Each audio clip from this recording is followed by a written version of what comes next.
ಪಾಲಕ್ chicken gravy ಮಾಡೋದು ಹೇಗೆ ಅಂತ ನೋಡುವ.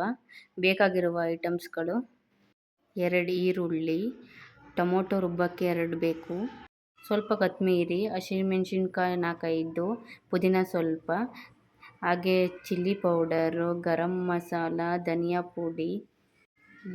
ನಾವು ಸೊಪ್ಪು ನೀರಲ್ಲಿ ಬೇಯಿಸಿರೋದು, ಕೆಜಿ ಚಿಕನ್ ನೀರಲ್ಲಿ ತೊಳೆದು ಇಟ್ಕೊಂಡಿರೋಂಥದ್ದು, ರುಚಿಗೆ ತಕ್ಕಷ್ಟು ಉಪ್ಪು.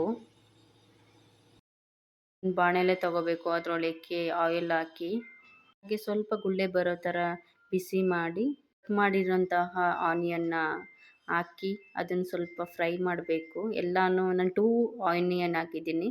ಜಾಸ್ತಿ ತಿನ್ನಬೇಕು ಅಂದರೆ ನೀವು ಜಾಸ್ತಿ ಸ್ವಲ್ಪ ಅದೆಲ್ಲನೂ ಹಾಕಿ ಎಣ್ಣೆಯಲ್ಲಿ ಮಿಕ್ಸ್ ಮಾಡ್ತಾ ಬ್ರೌನ್ ಕಲರ್ ಬರಬೇಕು. 3 ಮಸಾಲನ ಕೂಡ ಅದರೊಳಗೆ ಹಾಕಿ ಮಿಕ್ಸ್ ಮಾಡಬೇಕು.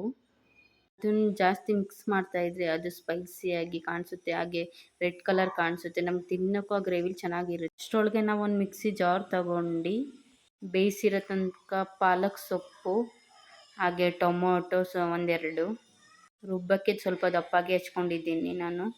ಸ್ವಲ್ಪ 4-5 ಚಿಲ್ಲಿ ಹಾಕ್ಕೊಂಡಿದ್ದೀನಿ. ಖಾರ ಬೇಕು ಅನ್ನೋರಿಗೆ ಸ್ವಲ್ಪ ಖಾರ ಹಾಕೋಬೋದು. ಹಾಗೆ ಕೊತ್ತಂಬರಿ ಸ್ವಲ್ಪನೂ ಹಾಕ್ಕೊಂಡಿದ್ದೀನಿ. ಈರುಳ್ಳಿ ಸ್ವಲ್ಪ ಡ್ರೈ ಆದಮೇಲೆ ಅದಕ್ಕೆ 1 kg ನಾನು ತೊಗೊಂಡಿರೋಂತಹ ತೊಳೆದು ನೀಟಾಗಿ ಚಿಕನ್ ಆ್ಯಡ್ ಮಾಡಿ, ಮತ್ತು ಅದನ್ನು ಫುಲ್ ಮಿಕ್ಸ್ ಮಾಡಬೇಕು. ಜಾಸ್ತಿನೇ ಸ್ವಲ್ಪ ಆಯಲ್ಲು ಮತ್ತು ನೀರೆಲ್ಲ ಬಿಟ್ಕೊಳ್ಳೋ ಥರ ಅದನ್ನು ಮಿಕ್ಸ್ ಮಾಡ್ತಾ ಬರಬೇಕು ನೀಟಾಗಿ. ಸ್ವಲ್ಪ ಉಪ್ಪು ಹಾಕಬೇಕು ರುಚಿಗೆ ತಕ್ಕಷ್ಟು. ಅದನ್ನು ಮತ್ತೆ ಮಿಕ್ಸ್ ಮಾಡಬೇಕು ನಾವು. ಮಸಾಲೆಯಲ್ಲಿ ಚಿಕನ್ಗೆಲ್ಲ ಅದು ಉಪ್ಪು ಎಲ್ಲ ಹಿಡ್ದಿರುತ್ತೆ, ಆಗ ಇನ್ನೂ ಸ್ವಲ್ಪ ಸ್ಪೈಸಿಯಾಗಿ ನಾವು ತಿನ್ಬೇಕು, ಚೆನ್ನಾಗಿರುತ್ತೆ. ಹಾಗೆ ಒಂದು ಪ್ಲೇಟ್ನ ಮುಚ್ಚಿಬಿಟ್ಟು ನಾವು ಒಂದು 10 ಮಿನಿಟ್ಸ್ ಆ ಮಸಾಲೆ ಒಳಗೆಲ್ಲ ಬೇಯ್ಕೋಬೇಕು. ಮತ್ತು ನಾವು ತೆಗ್ದು ಮಿಕ್ಸ್ ಮಾಡಬೇಕು. ಮಿಕ್ಸ್ ಮಾಡ್ತಾ ನಾವು ಮಿಕ್ಸಿ ಜಾರಲ್ಲಿ ರುಬ್ಬಿರುವಂತಹ ಮಸಾಲನ ಅದಕ್ಕೆ ಆ್ಯಡ್ ಮಾಡಬೇಕು. ರುಬ್ಬಿರೋ ಮಸಾಲ ಗ್ರೀನ್ ಗ್ರೇವಿ ಇದೆ ನೋಡಿ, ಪಾಲಕ್ ಸೊಪ್ಪಿಂದ ಮಾಡಿರೋದು, ಚೆನ್ನಾಗಿರುತ್ತೆ. ಇಲ್ಲಿ ಪಾಲಕ್ ಸೊಪ್ಪಿಂದ ನಾವು ಏನೇ ಐಟಮ್ ಮಾಡಿದ್ರು ಅದರಿಂದ ನಮಗೆ ತುಂಬ ಬೆನಿಫಿಟ್ಸ್ ಇದೆ. ಹೆಲ್ತ್ಗೂ ಕೂಡ ತುಂಬ ಒಳ್ಳೆಯದು, ಮಕ್ಳಿಗೂ ಕೂಡ ತುಂಬ ಒಳ್ಳೆಯದು. ಹಾಗೆ ಅದನ್ನು ಗ್ರೇವಿ ಹಾಕಿದ್ಮೇಲೆ ಸ್ವಲ್ಪ ಮಿಕ್ಸ್ ಮಾಡಬೇಕು.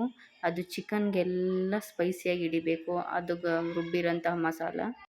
ಸ್ವಲ್ಪ ಇರುತ್ತೆ, ಅದು ನೀರು ಹಾಕ್ಕೊಂಡು ಸ್ವಲ್ಪ ಗ್ರೇವಿ ಥರ ನಾವು ಮಾಡ್ಕೊಳ್ಳೋಕ್ಕೆ ಚೆನ್ನಾಗಿರುತ್ತೆ. ಚಪಾತಿಗೆ, ರೊಟ್ಟಿಗೆ, ಪೂರಿಗೆಲ್ಲ ಚೆನ್ನಾಗಿರುತ್ತೆ. ಮಿಕ್ಸ್ ಮಾಡ್ಕೊಂಡು ಎಲ್ಲನೂ ಮತ್ತೆ ಲಿಡ್ ಕ್ಲೋಸ್ ಮಾಡಬೇಕು. ಮತ್ತು ಅದ್ರ ಮೇಲೆ ಇರೋ ಪ್ಲೇಟ್ನ ಓಪನ್ ಮಾಡಿ ಮಿಕ್ಸ್ ಮಾಡಿ ರುಚಿ ಹೇಗಿದೆ ಅಂತ ಸ್ವಲ್ಪ ಟೇಸ್ಟ್ ನೋಡಿ. ಗ್ರೇವಿದ ಬೇಕಾದ ಸಪ್ಪೆ ಆದರೆ ನಾವು ಸ್ವಲ್ಪ ಉಪ್ಪು ಹಾಕೋಬೋದು.